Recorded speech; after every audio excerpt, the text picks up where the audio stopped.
percentage of toll booths of any of the European states in this game. It's silly. It really is silly. I wonder if the jobs take that into account.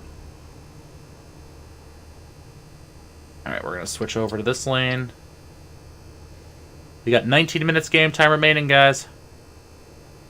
Let's hurry this thing up. Yeah, I'm hitting the rumble strip. That's nice. Interesting, my force feedback didn't kick in.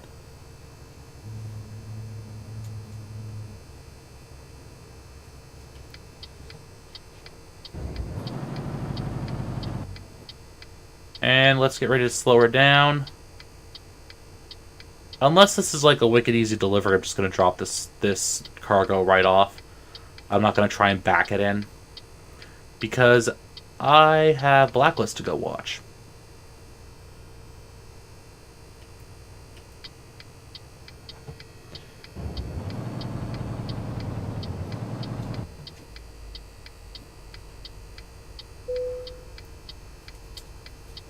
Make sure you arrive on time. Yeah, I'm pulling into your yard right now. Up, here we go. Tension building music.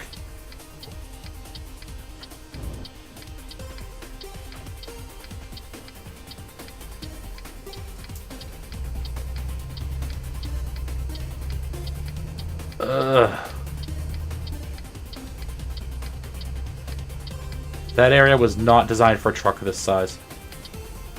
Oh my word, this entire city isn't designed for a truck my size. Lille. The city of Lille.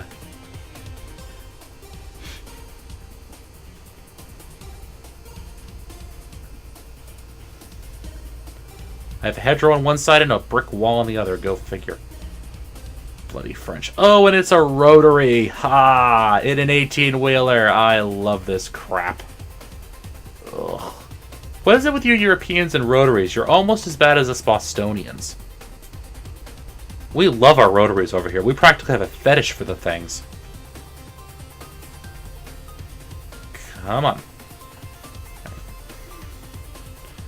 There are actually parts of the city where, down near Roslindale, where every like 10 feet is another rotary. I'm not even kidding. It's like, take a left. Oh, look, a rotary. Get through the rotary, drive 10 feet. Oh, look, a rotary. Drive 10, just like this. Just like there's a rotary now. Yeah, that's what Roslindale is like.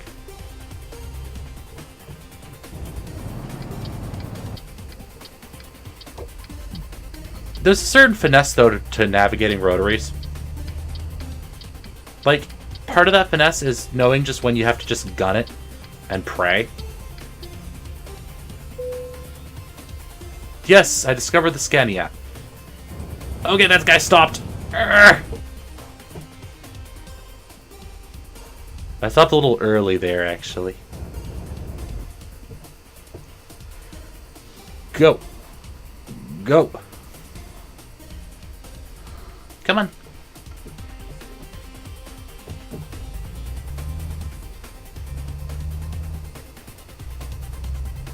And this tension building music really gets annoying in a hurry.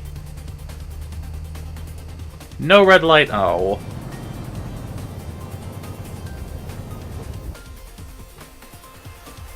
And I'm going to hang back so that when the light turns that yellow-red weirdness, I can just kind of gun it. Oh, I think this is my left turn.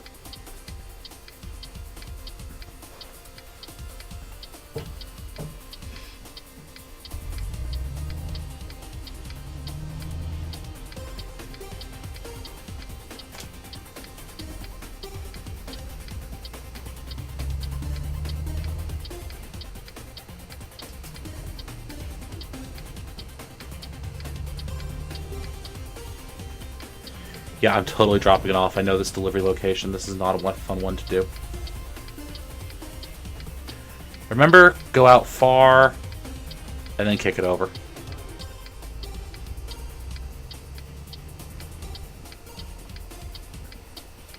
Then try and get it straight as soon as you can. Let's get it close enough just to drop it off. Alright?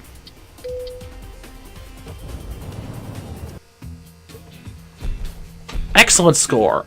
Awesome. 990 XP. I'll take that. Not enough to level me, but I'm still level 11. So I want to thank you all for watching. This has been Mr. Kasarian playing Eurotruck Sim 2. We took an excavator from Hamburg to Lille. So, thank you so much if you enjoyed this episode, series of episodes actually, and my insane, ticked off, and sometimes thoughtful rambling. Please give me a like, comment, or a subscription. And hey guys, give me some feedback on those suggestions and ideas I had earlier in the episodes. Alright, thank you so much. As always, happy trucking! And we're back with our lights on, and I think we are ready to go.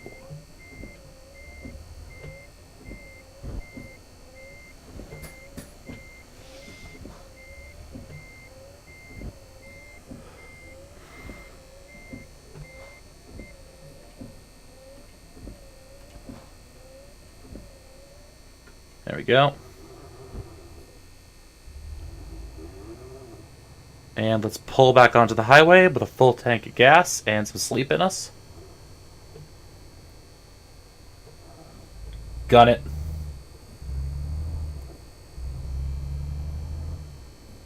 Because sometimes in Eurotruck you really just have to gun it and hope for the best.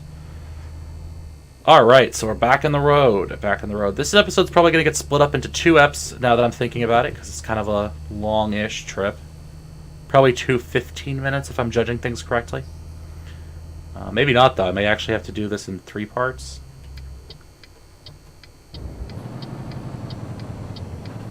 It's actually nice being at a desk with a real chair, being able to play this.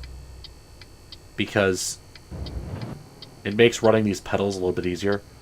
This isn't a great setup by any means.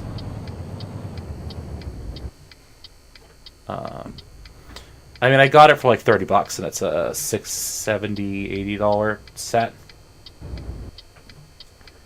The wonders of consignment shops. But, oh, you're letting me go, huh? Hey, you're a nice guy. You're probably Canadian.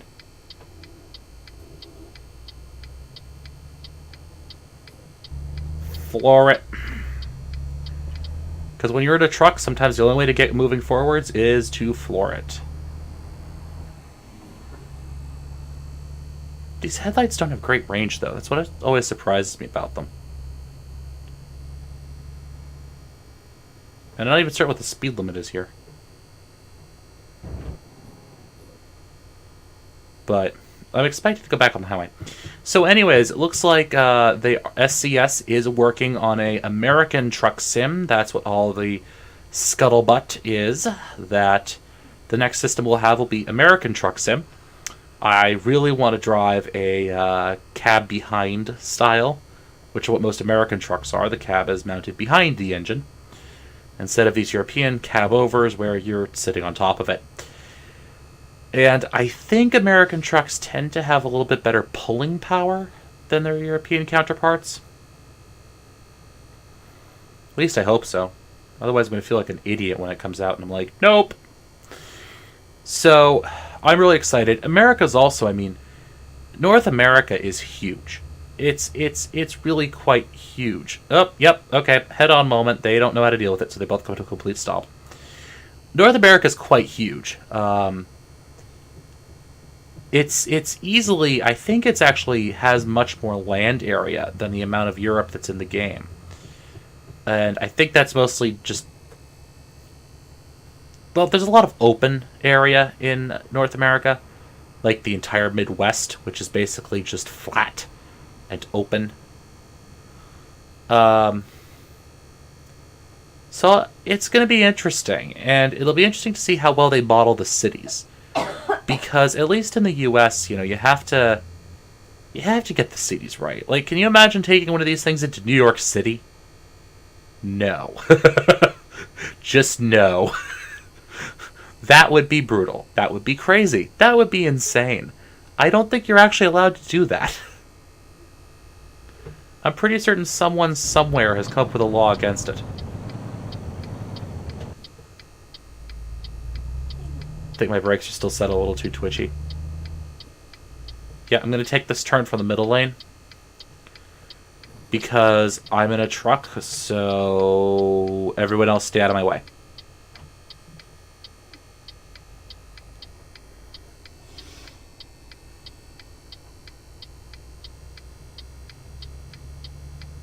Like you there, sir. You don't want to be there, because the rest of my trailer is coming around now, and it's going to go through that space. Oh, good, you stopped. Yeah, never do that at a light. If a truck's taking like a left-hand turn across your direction of travel, don't get all the way out into the middle of the intersection, because his rear wheels will hit you. And if you're over the stop line, at least in my state, it's your fault for doing it. Those little stop lines, yeah, stay behind those. Then at least if someone hits the front of your car, it's not your fault. Otherwise, if you're out in the middle of the intersection and someone, pulls out and clips the front of your car, it's completely your fault. It's also just discourteous, right? Like, these truckers, you can even tell from this game, I can't see what's going on behind my truck. And unless I take the time to stick my head out the window, I can't really see what's going on either side of me. Especially if I'm turning. So, make their lives easier and don't be a jerk who pulls out into the middle of the intersection. It may save you some grief, and it'll certainly save the truck driver some grief. Yeah, so we're doing a nighttime delivery. I can't really focus. It looks like it's 9 minutes after midnight game time. It's not too bad. 5-hour 37, so we'll deliver this just in time for a bit of daybreak, I think. That's good. I don't think I'll back this one in today. I think I'll just drop it off. So, let's see here. What else is going on? Not much. I haven't been watching the news as much as I should be. Excuse me. I'm trying to save up on my own for that new computer as well. I apologize for the coughing. That is my girl in the background who is coughing. She insists she's not sick. I inhale mocha and industrial cough or oven cleaner every morning. What do you want? Yep. Mocha dust. So, Apparently was on I wonder an if episode of I wonder if that can cause silicosis. Anyways, so we are still driving. Classes are going okay, for those of you who are wondering. Not too bad. They are probably... I think I have my first major test coming up on Wednesday. I should slow the hell down. Let's cut that back a little bit, shall we?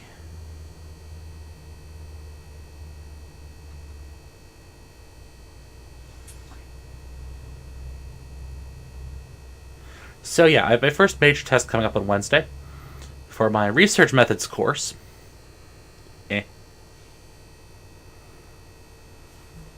And that's not going to be too bad, I don't think. But no, it's not research methods. It's law in the American politics of the American legal system, which is far more interesting than it sounds like. If you're not a political science major, you're probably listening to that title thinking, "Oh my word, just shoot me now." Well, it's not that bad. It's. I think it's interesting, but I've also been known to be mildly insane. Nice little twisty, windy road coming up ahead. So I got a private message the other day asking me, "Hey, Mr. Kassarian, when you do Eurotruck, why don't you use mods?"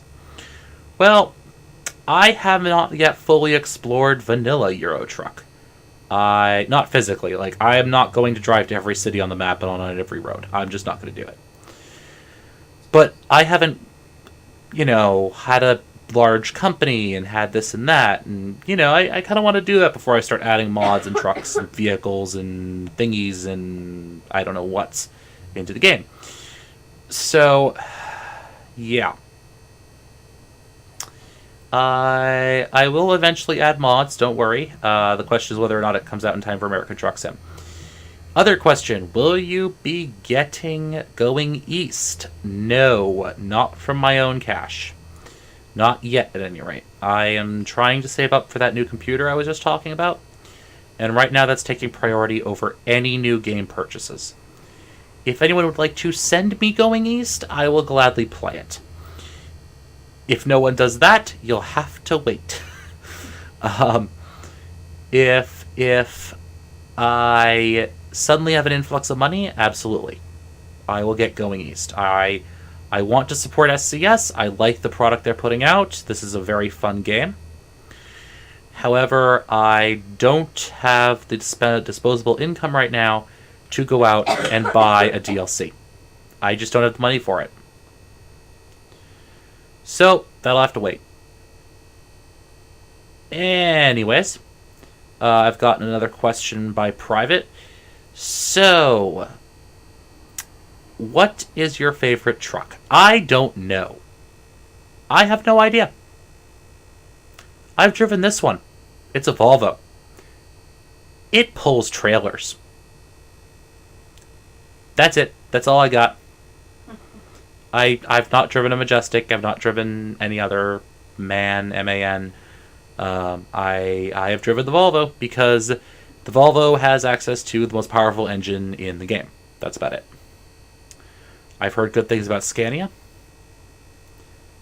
Mostly from Squirrel, who is a unabashed Scania fanboy.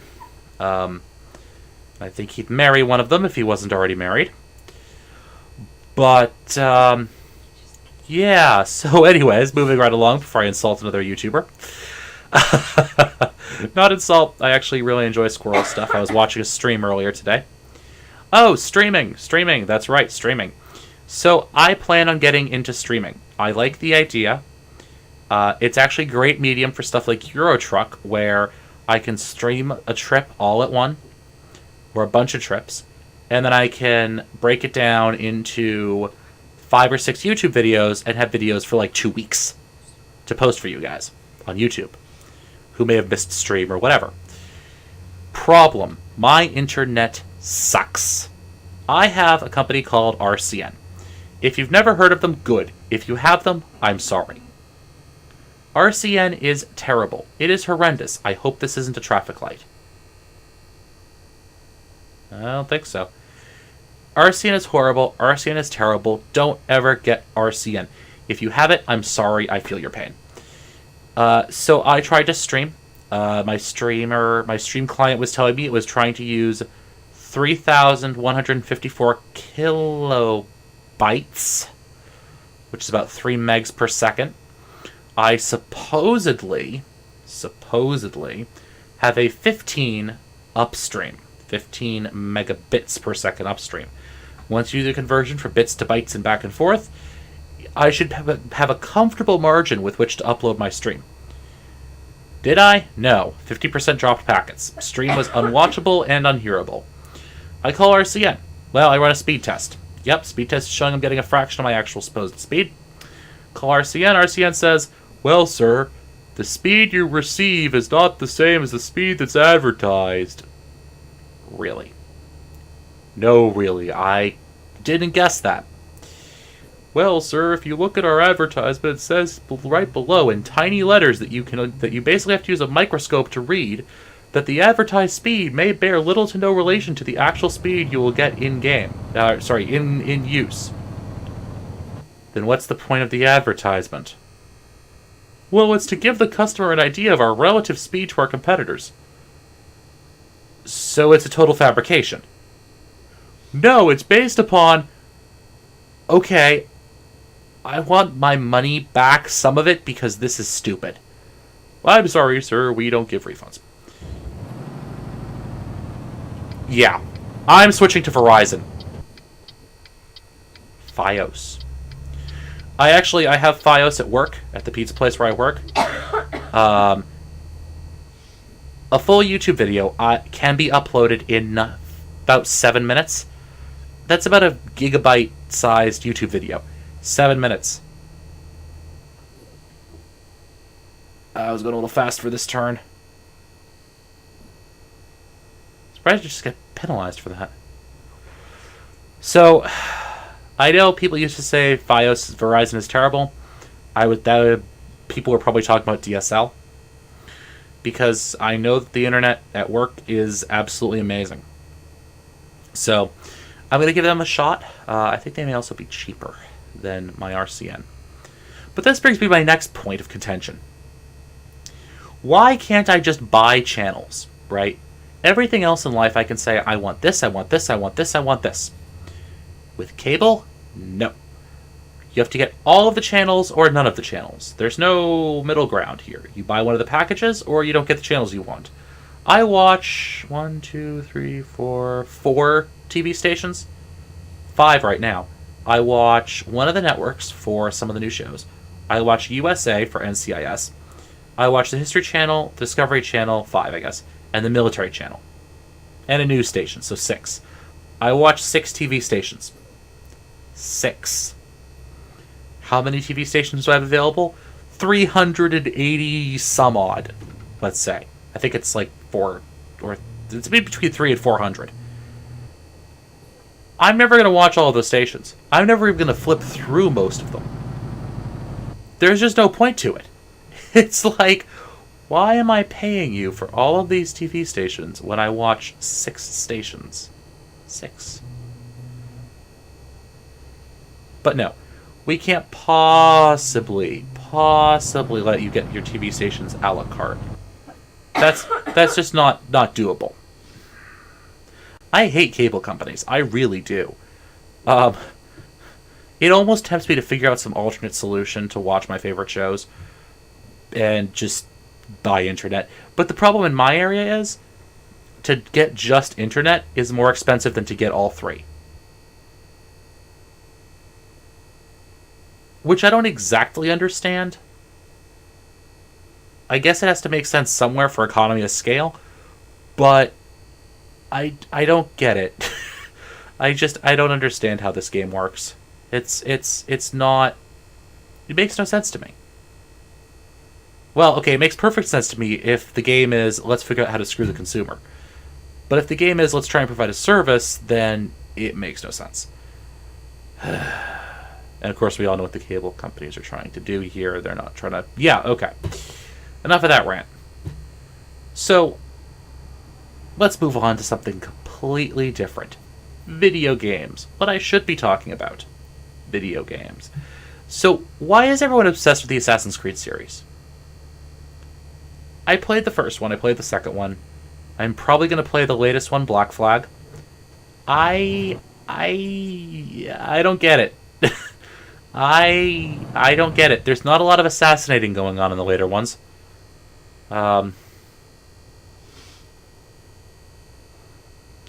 It feels like let's take a guided history tour through major locations in history.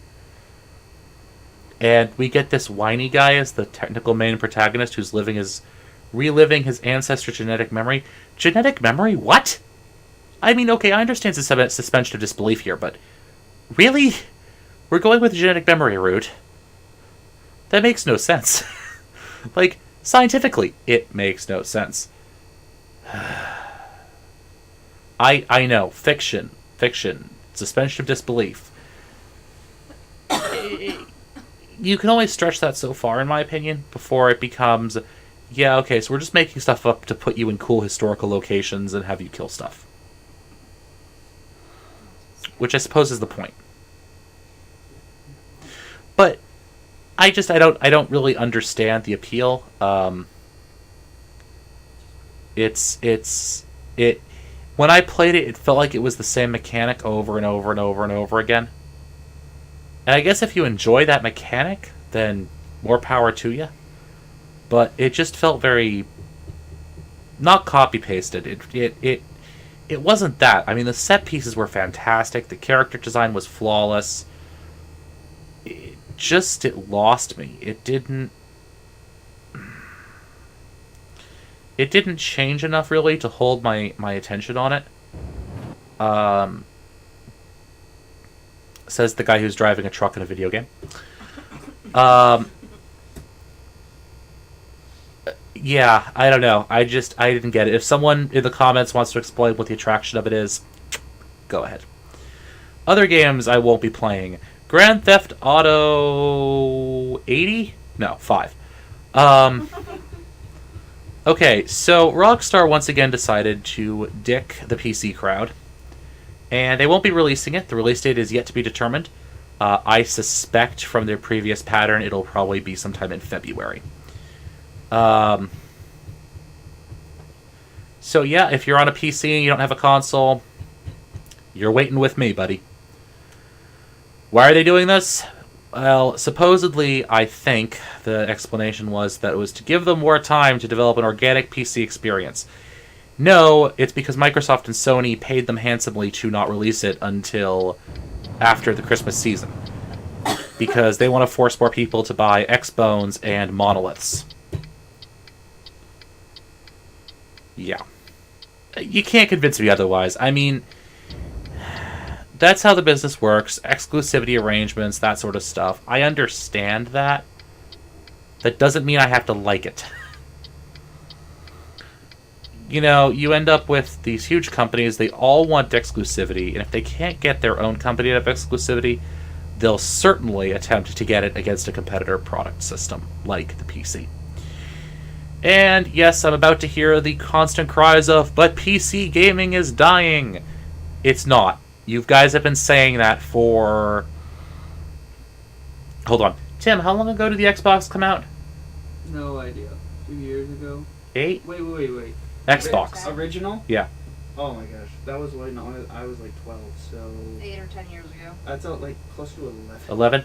So they've been saying that for 11 years. That PC gaming is dead. Well, I'm still sitting here. Yeah, Steam. I'm still sitting here playing games on my PC. Also, I am willing to bet that a modern PC's graphics, as of a month after the Xbox One's release and the PS4's release, will be better than their consoles. I'm willing to guarantee it to you. Because, okay, with a console, you can't upgrade the graphics card. You can't upgrade the RAM. You can't upgrade the processor. A PC? Absolutely. Go ahead. Have fun. Knock yourself out. You want to put 2 video cards in there? Go right ahead. You don't have the options. Yeah, sure, that it's more expensive. Yeah, you're going to drop $2,000 on a gaming rig. On the other hand, you're going to drop $2,000 on a gaming rig that's probably going to run every game for the next 3 years. And probably will run most games for another year or 2 after that on reduced graphics settings. So... And also, you can play games. Indie games. Games like Eurotruck. Games like World of Tanks, which actually just had an Xbox release. But you can play indie games. Can you imagine Microsoft giving Eurotruck the green light for Xbox development? No. They'd be laughed out of the development meeting. Do you want a game about trucking? Yeah, go back to your web-based PHP games, please. So, okay. Can we accept the fact that PC gaming isn't going to die anytime soon? We have digital distribution. We do patching better than consoles do. I still... It's my preferred platform. I don't own a console. The last console I owned was a Nintendo 64, actually. And I had a Super NES as well. But, okay, so here's the thing. I don't understand the whole PC gaming is dead argument. Yes, a console is cheaper. Yes, a console is supposedly easier to use. Although in the recent history, I'm starting to doubt that, judging by what my console-owning friends are saying. So, what's the... It's easier to use, it's supposedly... It allows you to play more games, was one argument I heard once. I don't think so. You're basically beholden to the development studio for everything you do. If Microsoft doesn't like a game, it doesn't get published for the Xbox. So, why is it more freeing? I don't understand that argument. Because you don't have to worry about drivers and hardware settings, maybe? I don't know. And okay, then there's that argument too. You don't have to worry about your drivers, you don't have to worry about graphics cards, you don't have to worry about processors and RAM and hard drives and this and that. Well, they used to say you don't have to worry about hard drives and loading times, but that kind of disappeared. Actually, I found that loading times on most consoles are worse than on their PC equivalents. Why? Well, PCs just have better internals and they can buffer more stuff. And generally, the reason consoles are so expensive is that they're made from lowest common denominator parts. Oh, this is one of those one hell of a turns, isn't it? And I slowed down too much.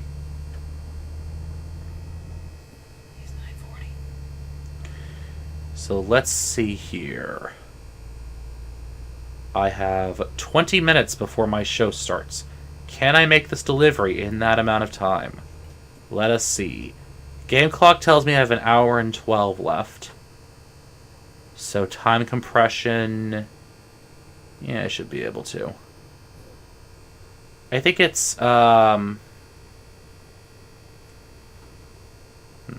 I should really just sit down and do the calculation of what the time compression is.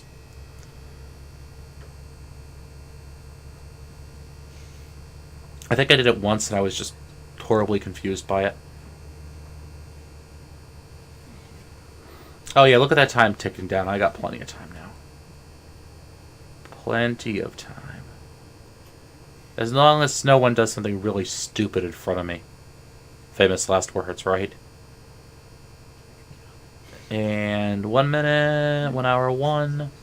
I am now under an hour game time for delivery. Okay. 62 kilometers remaining. We're now racing both the in-game and the out-of-game clock, guys. Though, the annoying in-game building tension music hasn't started yet, which I suppose is a bonus. And yes, I'm speeding like a demon. I want to not miss my show. Is that a tunnel up ahead? And yes, that is the sound of me flooring my accelerator pedal. No, it wasn't. Okay. We're going a little fast. 80 kilometers an hour on a back road. Whee! In an 18-wheeler with a giant Komatsu excavator on the back. Oh, boy. 90 kilometers an hour with the Komatsu on the back. On a one-lane road. Get out of my way, guys!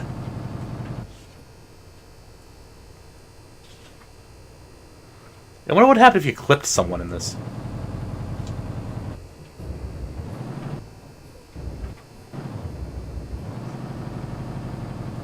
I swear this is the first traffic I've seen all game. Like, serious traffic, not just like people passing me because I'm going too slowly for their refined tastes. Okay, 30 minutes game time? Yeah, I'll be fine. Crossing the border into Belgium or France? Or am I going out of France into Belgium? I can't tell with these... I'm going into France. Crap. Stand by for the toll booths. Every 5 miles from here on out. 5 kilometers, I guess. This being Europe. Yeah, France has the highest